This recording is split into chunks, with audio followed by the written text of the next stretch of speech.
porque não tem arquivos ali, não sabe a história daquela instituição, não sabe a história da universidade, sabe? Os jovens ficam perdidos porque não tem uma referência histórica do papel que outras gerações tiveram em determinados momentos. E que heranças, principalmente que heranças, essas gerações deixaram não só para o jovem, mas para a instituição como um todo, para o seu conjunto. Porque todos nós sabemos que as instituições são fruto de lutas, de gerações, e que essas gerações deixam de alguma forma a sua marca. Se a gente não conhece essas marcas, a gente não conhece essa construção coletiva, principalmente do movimento estudantil, no caso do movimento estudantil universitário, a gente perde muito, sabe, de referência, de identidade, etc. E tal. Depois eu passo no Leão, vamos avançar. As estratégias de coletas. Você faz um trabalho de memória de movimento estudantil, você tem que ser uma pessoa que, de alguma forma, está na chuva para se molhar. Desculpa os termos mais populares, mas você tem que ter uma circulação nos mais diversos espaços, formar uma rede de pessoas, de interlocutores que possam te auxiliar a localizar as pessoas, a localizar os documentos, e ao mesmo tempo ser um centro de referência para que essa memória esteja em movimento, para que essa memória seja difundida. Eu, particularmente, consegui, por N motivos, construir essa rede, porque você pega um depoente, já aparece outro, já tem outra indicação, e você constrói uma relação de confiança que é fundamental nesse tipo de trabalho. As pessoas confiam que você realmente está resgatando e que isso, de alguma forma, vai ser socializado, publicizado. A gente tem, à medida do possível, às vezes demora um pouquinho e tal, mas temos dado resposta em relação a isso. Em relação à internet, eu já falei um pouco, pode ir passando. Facilita porque hoje, está no greve dos Correios. Se alguém está terminando um trabalho e precisa de um documento, como que você vai mandar? Né? A internet é a grande ferramenta, temos o YouTube, temos os blogs, temos outras formas de você repassar essa documentação. Isso são documentos de particulares, pode passar dos anos 70,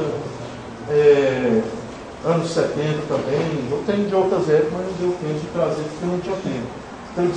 Então, alguns desses personagens que vocês estão aqui vendo, a gente vai identificando as pessoas naquele contato face a face.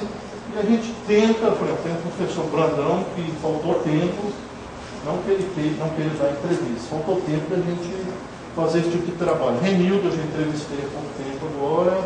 Aqui é o RU, o antigo RU da universidade, onde acharam um rato nos anos 70, e uma foto que, quando você circula para os jovens hoje que estão discutindo que o RU é pequeno, que o RU da universidade é isso, aquilo, isso é importante você trabalhar isso com os jovens, onde é questão da memória.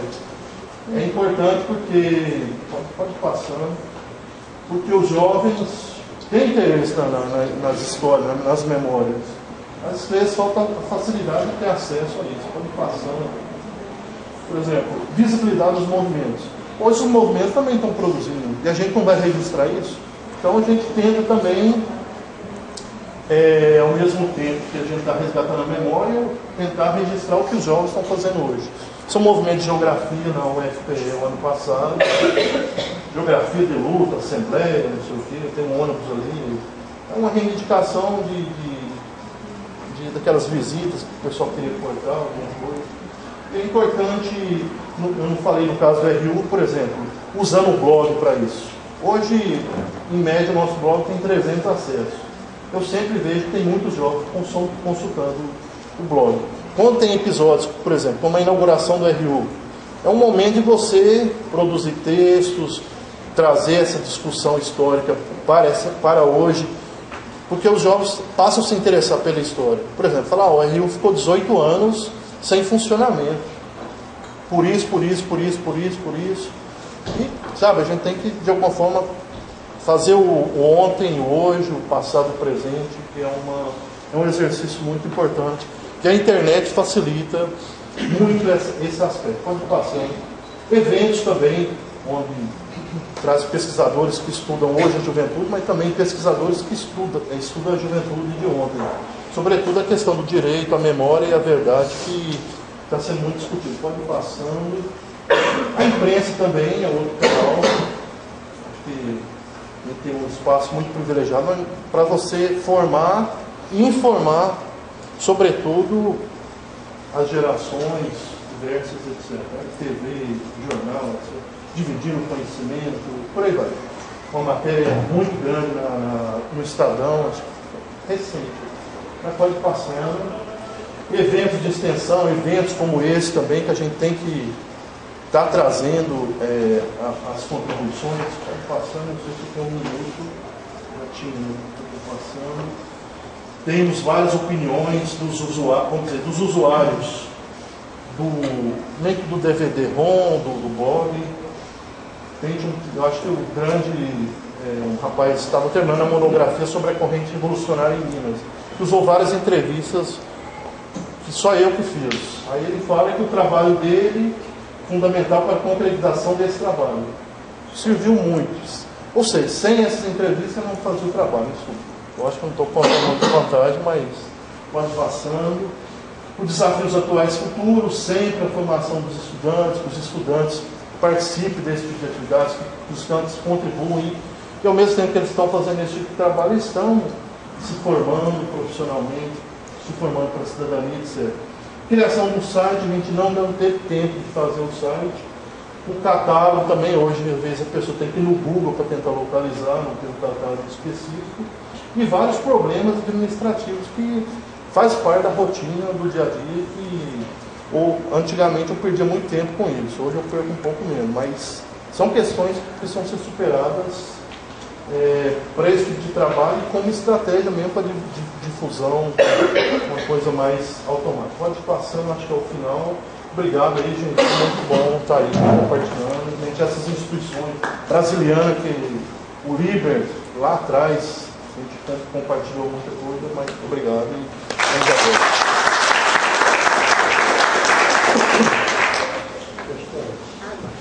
eu vou perguntar, não. Eles têm que registrar também, né? Nossa participação. Eu só queria saber uma fala. Deixa eu ver a foto.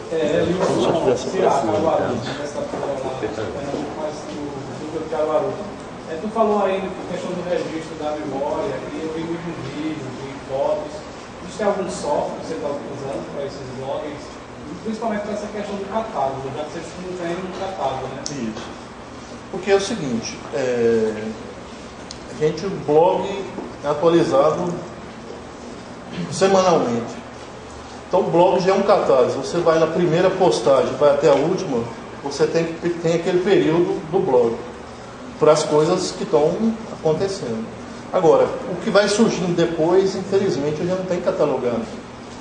Você quer saber, sobre o RU da UFPE que foi inaugurado em final de fevereiro.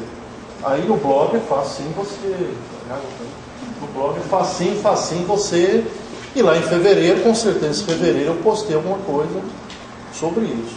Agora, coisas da década de 70, 60, 90, que a gente vai postando, vai descobrindo, infelizmente, a gente tem essa deficiência.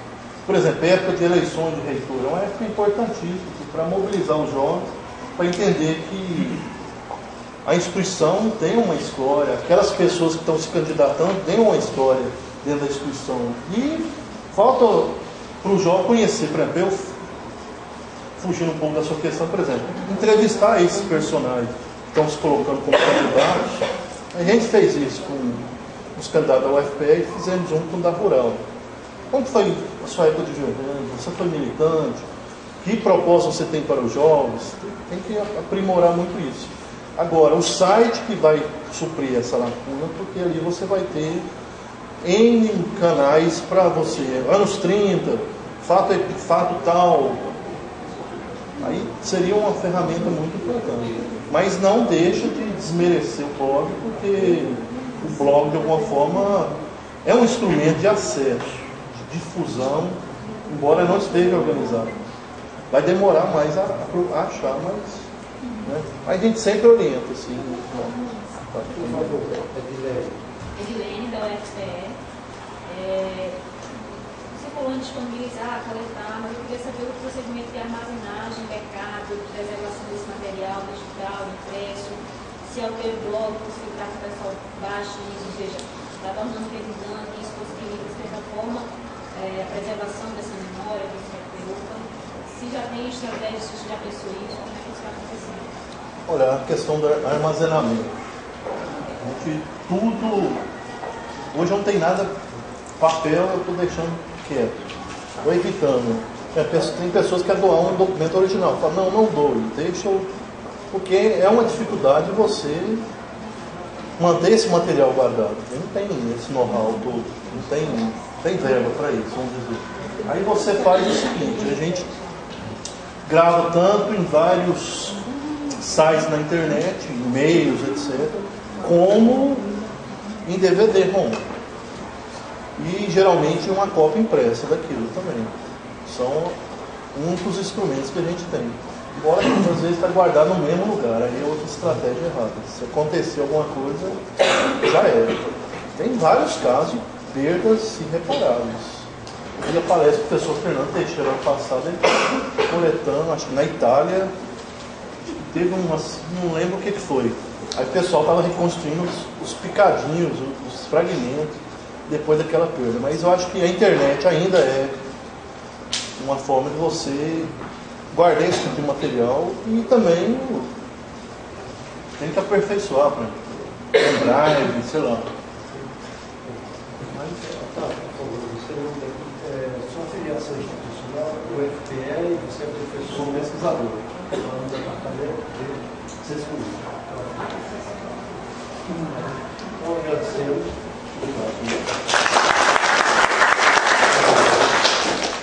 Otávio.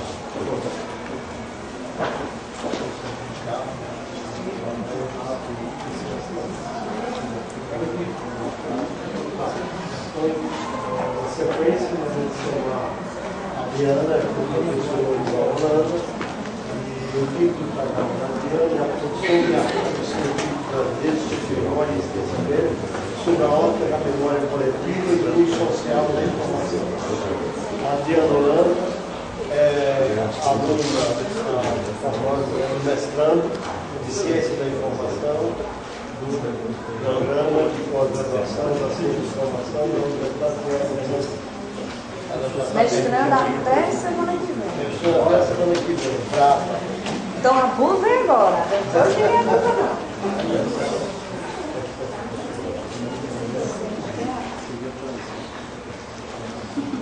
Então, de certa forma, essa apresentação de hoje, ela já é um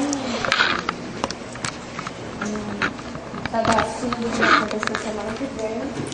Então, é em cima da minha dissertação. É até bom que o professor meu irmão já está lá, já está em Brasília, né? Ele vê pelo menos um pedaço.